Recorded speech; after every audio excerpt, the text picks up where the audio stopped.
안녕하십니까. 2026학년도 수능 대비 설계국어 수능 프로젝트 여름 몰입 시즌에 대해서 오늘 안내를 해드리려고 합니다.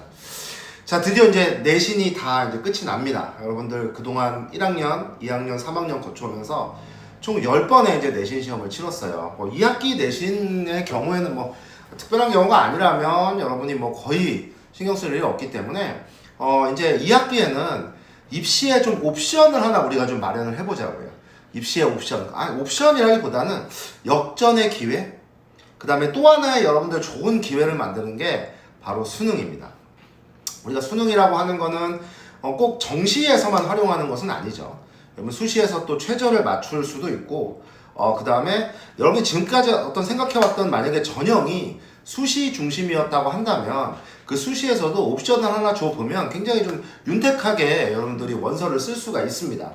그렇기 때문에 이 수능을 준비한다고 하는 건 단순히 정시를 준비하는 것뿐만이 아니라 입시에 옵션을 또 다양하게 마련하는 것이고, 또 우리가 이렇게 되면 안 되겠지만 혹여나 우리가 또 내년을 노려볼 수 있지 않겠습니까? 혹은 입시라는 것이 100% 성공은 없기 때문에 그러기 위해서라도 제가 좀 많은 친구들을 만나보면, 그동안 많은 친구들을 좀 만나서 이제 그런 것들을 보면, 특히 재수생들 좀 보면 전년도에 사실은 수시를 노리고 있다가 그런 것들이 잘 안 돼서 2학기를 통째로 날린 경우에 다시 이걸 시작해서 좀 수능을 준비하는 게 굉장히 좀 쉽지 않은 경우가 많았어요. 그렇기 때문에 그런 부분에서 좀 중요하다라는 말씀을 드리고 싶은 거예요. 그래서 오늘은 이 여름 몰입 시즌을 왜 우리가 준비를 해야 되고, 또 정확하게 우리가 이 여름 시즌을 어떻게 보내야 또 남은 구평 수능을 어떻게 잘 보낼 수 있는지 이런 점들에 대해서 강의 소개를 해 드리려고 합니다. 자, 그러면 그동안 이제 선생님은 수능 강사라는 거 여러분들이 잘 알고 있을 겁니다. 그래서 15년 동안 수능 강의를 진행을 해왔고, 또 재수종합반, 또 고3 우리 친구들 매년 여러 가지 타이틀로 좀 진행을 했는데, 그런 것들도 지립멸렬하게 설명하기에는 너무 이제 많은 시간이 소요가 되니까 그간 선배들이 증명을 많이 해왔던 강의입니다. 끝까지 파이널까지 많이 갔었고요. 또 좋은 성과들을 거뒀기 때문에 어떻게 보면 첫 해죠. 우리 3학년 1기 친구들을 만들기 위해서 그 어떤 해보다 노력을 굉장히 많이 할 거다, 이런 말씀을 좀 드리고 싶습니다. 자, 그러면 다음 이제 우리가 왜 이 수능을 준비를 해야 되는가, 이 말씀을 좀 드릴게요. 자, 첫 번째는 당연히 역전의 기회입니다. 본인의 이제 학생부를 한번 살펴보시면 이 학생부를 가지고 우리가 뭘 할 수 있을 것인가를 한번 따져보자고요. 그러면 이제 학생부는 결정이 된 거죠. 교과 과정은 결정이 됐기 때문에 이걸 가지고 어떤 학교까지 쓸 수 있을 것인가. 당장 여러분들 진학사 사이트, 입결 이런 것들 여러 가지 또 사이트들에서 두드려보면 여러분이 어느 학교까지 진학을 할 수 있고 가능성이 있는가를 보실 수가 있습니다. 어때요? 만족스럽나요? 아닐 수도 있고 그럴 수도 있는데, 만족스럽다면 다행이겠지만 아닐 수도 있습니다. 그러면 우리가 한 번쯤은 역전의 기회를 마련해 보는 거예요. 그래서 이 국어라는 과목, 우리가 수학이나 영어도 마찬가지겠습니다만 이 국어라는 과목은 충분히 역전이 가능하기 때문에 여러분들이 역전의 기회를 발판 삼아서 마련할 수 있겠다, 이렇게 생각하시면 됩니다. 두 번째, 최저 맞추기가 좋습니다. 우리 수시 노리는 친구들 또 최저가 있는 전형을 쓸 수 있잖아요. 최저를 맞추기가 상당히 좋아요. 마지막까지 좀 끌어올릴 수 있는 과목이고 3등급 이상이 충분히 가능합니다. 제가 지난 6평을 봤을 때 느꼈어요. 이거 재수생들도 이따가 또 말씀드리겠지만 바보가 정말 많다.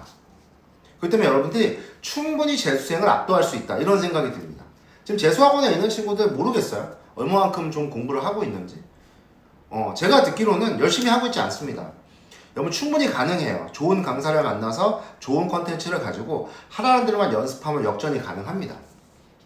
그 다음, 불확실한 과목이에요. 9번은 우리 단점 말고 장점 쪽을 생각해 보자고요. 충분히 당일날 컨디션에 따라서 한두 등급 얼마든지 올릴 수가 있고, 요번에 6평도 보셨겠지만 5등급 6등급 받던 친구가 1, 2등급 받는 게 아무렇지도 않은 과목이 국어입니다. 그러니까 최저 맞추기가 좋은 거예요. 그래서 당일날 컨디션 집중도 그동안의 어떤 연습 이런 것들을 통해서 여러분들이 충분히 만들 수 있기 때문에 그런 장점이 있다는 거. 그 다음에 학생부가 안 만들어졌을 때 하향 지원만 하실 거예요. 난 재수가 너무 싫어. 이게 막상 지금은 이해가 가요. 당연한 얘기입니다. 우리가 재수하기가 너무 싫고 너무 좀 그렇다. 뭐 너무나 이해가 가고 맞는 말씀입니다. 근데 여러분들 막상 11월 달에 수능 다 끝나고 이제 원서 쓸 때 되면 생각이 달라집니다. 보통 언제 재수를 마음 먹느냐? 보통 상위권 친구들은 좀 빨리 마음 먹는 편이에요. 그러니까 애매한 상위권 있죠. 내가 서울대, 연고대는 못 가는데 뭐 서성한 요 정도를 서성한 요 정도 뭐 합격선에 있는 친구들은 혹은 또 뭐 내가 의대를 가보고 싶다 이런 친구들은 고3 때 재수를 빨리 결정을 하는 경우가 있습니다. 물론 그것도 100% 결정은 아니죠. 아직 수능을 안 봤기 때문에. 그래서 미리미리 딱 수능 보고 나서 바로 선행반으로 들어오는 친구들이 있어요. 근데 이 재수를 결정하는 건 보통 생각지도 않았던 때 결정을 합니다. 내가 수능을 보고 나서도 재수 생각 안 해요, 여러분들. 근데 막상 원서를 쓰고 합불합을 받고 이랬을 때 아쉬운 마음이 드는 게 사실이거든요. 그래서 보통 언제 결정을 하냐면 뭐 12월, 1월 요때 결정을 해서 2월, 3월 늦으면 3월까지도 들어옵니다. 뭐 추합까지 다 보고 들어오기도 하고요. 그렇기 때문에 생각지도 못한 데서 여러분들이 재수를 결심을 합니다. 결심을 하기 때문에 하향 지원만 하게 되면 그런 류의 후회가 생길 수 있죠. 그러면 내가 2학기 때 좀 수능이라도 하나 좀 준비해 볼 걸 이런 생각이 들거든요. 하향 지원만 한다? 이거는 100% 분명 후회를 합니다. 후회하지 않으면 괜찮아요. 그 다음에 이제 지금 수능을 준비 안 하고 나는 수시만 하겠다 이렇게 좀 원하는 것이 안 이루어지는 경우가 있어요. 내가 어떤 대학을 썼는데 비슷한 성적대의 똑같은 스펙을 가지고 비슷한 스펙을 가지고 오는 친구들이 있거든요. 그러면 그 한 끗 차이로 합격을 못 할 수가 있습니다. 그 대학을 못 갈 수가 있는 거죠. 그러면 나는 2학기를 내가 통째로 날리면 그 다음에 어떻게 하실 건데요? 문제가 생기는 거죠. 그래서 선생님이 보아온 사례가 있다는 거예요. 그러면 뭐가 문제냐면 2학기에 그냥 내가 공부를 하지 않는 거잖아요. 그렇죠? 공부를 하지 않으면 국어는 마지막까지 모르는 과목이란 말이야. 근데 이 국어는 철저하게 또 어떤 자기가 해온 그 몸에 익힌 그 감이라는 게 있어요. 꾸준하게 했을 때 그것이 성과를 바라거든요. 근데 안 하게 되면요. 이 다시 시작하기가 어렵습니다. 다시 고3 처음으로 돌아가서 재수 생활을 시작하는 거예요. 그러다 보니까 그냥 좀 두렵단 말이에요. 그러면 그냥 원치 않는 대학에 가고 또 1학기 끝나고 반수하겠다 뭐 이 지랄 합니다. 문제가 생기는 거죠. 그렇기 때문에 하나도 안 해놓으면 그냥 수시를 준비하는 친구라도 그냥 해놓으란 말이에요. 해놓으면 다시 시작을 하더라도 충분히 원하는 성과를 거둘 수 있습니다. 그리고 이제 내신이 끝났잖아요. 내신 끝나고 뭐 할 건데요? 뭐 할 겁니까? 여러분들 지금 뭐 수학, 영어 많이 끌어올릴 수 있나요? 국어는 많이 끌어올릴 수 있습니다. 옵션 하나 마련할 수 있어요. 그래서 공부 시간이 이제 많아요. 여러분들 이제 할 수 있는 게 많습니다. 뭐 쓰잘데기 없는 걸 하지 않거든요. 이제 재수생하고 동등한 입장에서 출발할 수가 있습니다. 학교에서도 2학기 때는 거의 자습만 합니다. 자습. 학교에서 만약에 2학기 뭐 내신을 하고 교과서 나간 학교는 정신 나간 학교예요. 선생님이 정신 나간 사람입니다. 여러분 자습 시간을 충분히 주기 때문에 여러분들이 공부 시간이 많아요. 계획만 잘 세우면 여러분들이 충분히 할 수 있는 역량이 있습니다. 그래서 내신 끝나고 뭘 할 것이냐 이거 좀 물어보고 싶은 거예요. 하나 같이 마련해 두면 좋다 이거죠. 자, 그러면은 저 이제 솔개국어 수능 프로젝트는 뭐가 다르냐 이제 몰입 시즌에 들어가면 자, 가장 큰 장점은 여러분들에 대해서 잘 알고 있다는 겁니다. 그간 쌓여온 데이터가 있고 이 친구의 성격 또 어떤 부분이 좀 부족하고 이런 것들을 잘 알고 있어요. 그래서 여러분에게 맞는 강의를 제공하고 있다는 거고 그 다음에 여러분들이 이 수능 프로젝트를 든 데서 가장 또 좋은 점은 편안한 강의라는 거죠. 여러분이 딱히 뭐 적응할 필요가 없다는 거죠. 그렇기 때문에 가장 잘 알고 익숙한 강의, 검증된 강의를 할 수 있다는 겁니다. 그 다음 두 번째는 집에서 여러분들 스스로 할 시간이 많잖아요. 집이든 학교든. 그래서 제일 큰 학습 목표는 여러분 스스로 시험장에서 할 수 있게 만드는 거예요. 또 스스로 연습을 할 수 있게 만듭니다. 가장 단순한 패턴으로 가르칠 겁니다. 수능은 그렇게 어렵지가 않아요. 수능 국어는 최근에. 그래서 여러분들이 단순한 패턴을 익히고 그걸 연습만 꾸준히 해주면 충분히 높은 등급이 가능합니다. 그렇기 때문에 스스로 시험장에서 할 수 있게 만들겠다라는 게 선생님의 목표예요. 그리고 이거는 대형 강의나 인강, 유명 강사들이 하지 않는 거죠. 뭐냐? 1대1 맞춤 설계를 하겠다. 이거 특히 파이널 때 하는 건데요.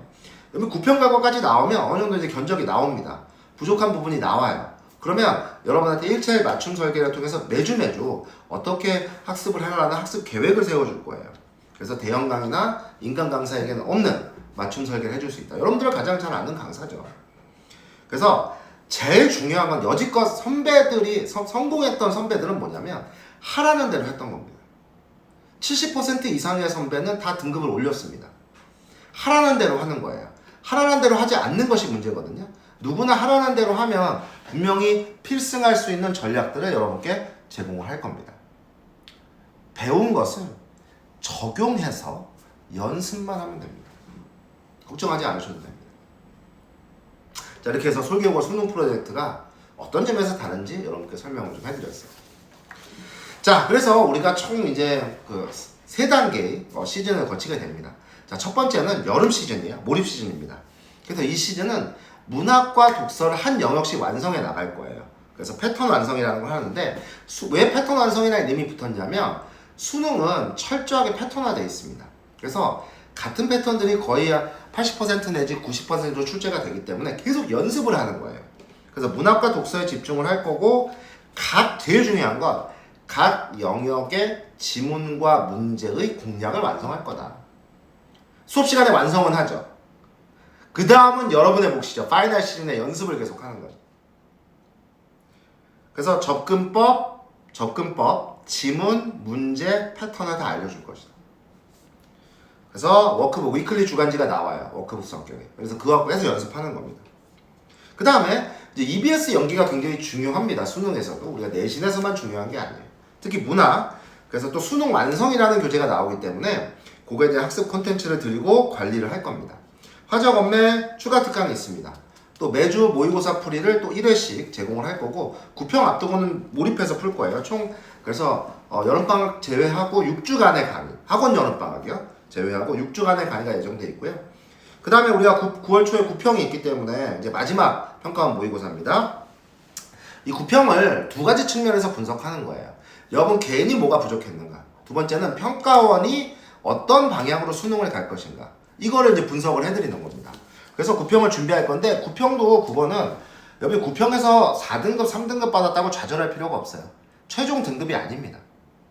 국어는 얼마든지 9평 때 3등급 받아도 1등급 받을 수 있는 과목입니다. 여러분 스스로 증명했잖아요. 저번 시간에 한수 모의고사 6등급 받던 친구가 3등급 받고 저번 시간에 4등급 받던 친구가 이번 6평에 1등급 받았습니다. 전국 1등 한 친구도 있어요. 그래서 여러분 9평 이거 갖고 뭐 점수 재단하실 필요가 없어요. 그래서 9월 평가원 시험은 2주 동안 약 모의고사 10회 정도를 몰입해서 풉니다. 그래서 집중적으로 연습하고 이거는 우리가 앞에 여름 시즌에서 했던 거를 최종적으로 연습해 본다라고 생각하시면 돼요.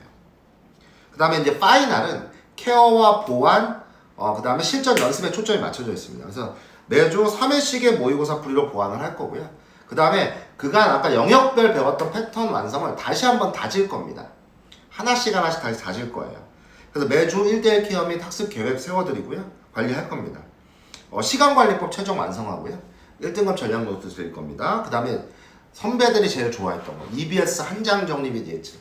EBS 작품이 어떤 작품이 잘 나올 것이고 한 장으로 EBS를 다 정리해드리기 때문에 이것만 가지고 있으면 EBS 연기 학습하기가 참 좋아요. 그래서 선배들이 굉장히 좋아했던 건데 이 한 장 정리지를 드리도록 하겠습니다. 자, 그래서 여름 시즌 9평 준비 파이널. 그럼 우리가 이제 지금 여기서 해볼 건 여름 시즌에 대한 자세한 안내를 드려야 되잖아요. 자, 그래서 이 여름 시즌은 커리큘럼을 한번 보시면 총 6주 강의라고 말씀드렸죠. 그래서 수업 내용이 이렇게 쭉 구성이 되어 있습니다. 그래서 지금 문학 독서를 보시면 알겠지만 문학은 한 영역씩 공략을 완성을 하는 거예요. 공략을 완성을 해서 시가복합, 현대시, 또 시가복합, 고전시가, 그 다음에 운문문학 한번 전체적으로 연습해보고 산문문학 이렇게 그러니까 운문문학과 산문문학의 각 지문 영역들을 공략법을 완성해가는 거라고 보시면 돼요. 수업 시간에 완성을 할 겁니다. 문제는 여러분이 해보는 거예요. 이 강의는 다 녹화 영상을 제공할 거기 때문에 여러분들이 다시 보실 수가 있습니다. 그러니까 연습을 많이 하는 게 중요하고 독서도 마찬가지로 독해법을 리바이벌 한 다음에 이번 여름 시즌에 뭐 할 거냐면 지문 영역별로 하는 게 아니라요. 문제 유형에 대한 디테일한 대처법. 그러니까 문제 유형을 보고 이게 어떤 유형이다라고 판단을 하고 그냥 ABC가 아니에요. 이제는 그냥 ABC가 아닙니다. 총 8가지 내지 9가지 유형으로 판단을 하고 그 영역에 맞는 그 유형에 맞는 지문 독해와 파회법을 할 겁니다. 이제는 단순히 ABC로 구분하는 게 아니라. 그래서 기본문항, 중간문항, 보기문항을 문제 유형별로 나눠서 대처법을 연습할 것이다 이렇게 생각하시면 돼요. 자, 그 다음에 연습 보시면 문학독서 위클리 주간지가 제공이 됩니다. 같은 패턴을 연습하시는 거예요. 같은 패턴. 그리고 모의고사 문제집 1회도 풀어와서 한 번씩 점검하고요. 그 다음에 화작, 엄매, 매체 추가 특강이 예정이 되어 있습니다. 그래서 요거는 방학 때 아마 오전에 마련이 될 거예요. 그리고 요것도 역시 녹화를 해서 여러분들이 계속 연습할 수 있게 그렇게 할 겁니다. 그래서 화작, 엄매, 요거 화작 언어죠. 언어 매체의 경우에는 워크북이 화작 워크북, 언어 800제, 여기 언어 문법 800제, 그 다음에 매체 문제집을 제공할 것이다. 이렇게 생각해 주시면 돼요. 자, 그래서 수능 프로젝트 여름 몰입 시즌의 교재 크게 4가지로 나눠져 있습니다. 먼저 수업 교재입니다. 자, 문학 독서에 집중한다고 그랬죠. 패턴 완성이라는 교재 요 수업을 진행을 할 거고요. 자체 교재입니다. 당연히. 연습 교재는 매주 위클리 주간지가 나옵니다. 같은 패턴을 연습할 수 있게. 그래서 하루에 한두 개씩 꼭 연습할 수 있게 할 거고요. 그다음에 모의고사 문제집 1회가 제공이 됩니다. 그 다음에 선택 과목은 우리가 추가 강의가 진행이 되면 화작, 매체, 언어 800제가 제공이 됩니다. 여기 엄매라고 써있는데 오타예요. 언어 800제가 제공이 될 겁니다. 자, 그 다음에 EBS 관리해드립니다. 아까 이제 한 장 정리지 드린다고 했고요. EBS 학습을 무엇을 해라. 모의고사나 우리가 여기 연습교재에 나오면 이게 나오면 하나하나씩 재산을 쌓는다고 보시면 돼요. 문학의 재산. 그래야만 실전에서 여러분들이 문학 작품을 보고 시간을 줄일 수 있거든요. 그렇기 때문에 요 수능 완성 부분 또 진행을 하면서 그간 했던 또 수능 특강, 수능 완성을 다 같이 해서 한 장 정리를 하고 요번 주에는 EBS 문학 작품 이러이러한 걸 학습해봐라 라고 여러분께 얘기를 해드릴 거예요. 자, 그래서 여름 몰입 시즌의 이제 시간표 좀 안내해드리겠습니다. 일요일 7시부터 수업이 진행이 됩니다. 그리고 클리닉 당연히 진행되고요. 그 다음에 저희가 수능 프로젝트반 말고 약수형 논술반이 이제 개강을 해요. 요거는 아마 7월 말 혹은 우리가 이제 학원 여름방학 끝나고 아마 학교 개강에 맞춰서 학교 개강이 아니죠. 학교 개학에 맞춰서 할 건데 요 약수형 논술반이 이 지역 최초로 개강을 합니다. 약수형 논술반은 특히 중위권 친구들, 중하위권 친구들의 희망이에요. 여기 생각지도 못한 학교를 갈 수 있는 거고 어렵지 않습니다. 또 수능과 겹치는 부분이 있고 이게 또 EBX 학습 위주이기 때문에 여러분들이 그동안 내신을 열심히 했다면 충분히 이것도 좋은 옵션이 될 수 있습니다. 벌써 사실 학군지에서는 이 약수형 논술이 난립니다. 지금 난리. 그래서 여러분들이 그 네이버나 유튜브에 약수형 논술 검색해 보시면 깜짝 놀랄 거예요. 이거 내가 준비하기 좋은데? 나 이거 준비해 봐야겠다. 이런 생각 할 수 있거든요. 그래서 요 반도 요 지역엔 그동안 없었어요. 약수형 논술반이. 그래서 약수형 논술반은 최초로 개강할 거기 때문에 그것도 다음 주에 요런 영상을 통해서 약수형 논술에 대해서 안내해 드릴 겁니다. 아까 기대해 주셔서 좋아요. 그 다음에 아까 말씀드렸듯이 몰입 시즌 6주 후에 구평 준비를 또 2주간 여러분들 아까 모의고사 10회 풀면서 진행을 할 겁니다. 자, 굉장히 좀 빨리 소개해 드렸습니다. 요새는 스피드의 시대죠. 그래서 최대한 이런 온라인 설명회는 20분 안에 끝내려는 게 저의 목표거든요. 빠르게 설명을 해드렸는데 여러분들 뭐 궁금하신 사항이나 이런 것들은 학원에서 언제나 저한테 질문해 주시면 되고 또 부모님께도 이 영상을 보내드릴 것이기 때문에 그 내용 보고 궁금하신 사항은 또 여러분들이 질문을 해주시면 되겠습니다. 자, 개강은 우리가 방학 끝나고 7월 13일부터 개강입니다. 7월 13일. 그래서 7월 13일 7시부터 개강을 하니까 우리가 좀 함께 같이 하면서 이 수능 시즌을 좀 준비를 하면 좋을 것 같고요. 아까 말씀드렸다시피 왜 해야 되는가 앞에서 충분히 설명을 해드렸어요. 내신 끝나고 뭐 할 겁니까? 하나 옵션 마련해 두면 좋죠. 내가 마음이 바뀔 수도 있는 거잖아요. 그렇죠? 원서를 쓸 때. 또 내가 생각했던 대로 계획이 안 될 수도 있습니다. 그러니까 이 말의 뜻은 난 애초에 수능 국어를 준비할 거야, 정시 준비할 거야, 수시 체조 이 친구들한테 하는 얘기가 아니에요. 지금 다른 생각을 가지고 있는 친구들한테 말씀을 드리는 겁니다. 나는 이제 1학기 끝나면 다 공부 끝났어. 난 이거 가지고 원서 쓸 거야. 이런 친구들께 끝나면 뭐 할 거야? 이거 어렵지 않습니다. 이거 뭐 하나도 어렵지 않아요. 하나도 어렵지 않습니다. 여러분이 지금 6평 때 봤잖아요. 바보들이 많고 연습만 하면 충분히 할 수 있기 때문에 하나의 옵션 또 내가 실패했을 경우에 어떤 대비책 이런 것들을 마련한다는 측면에서 같이 함께 하시면 충분히 좋은 결과 마련할 수 있을 거라고 생각합니다. 선배들이 증명한 강의고 선배들이 좋은 결과를 얻었습니다. 설계국어 학원에서 저와 함께 하시면서 고3의 마무리를 멋지게 함께 하셨으면 좋겠습니다. 감사합니다.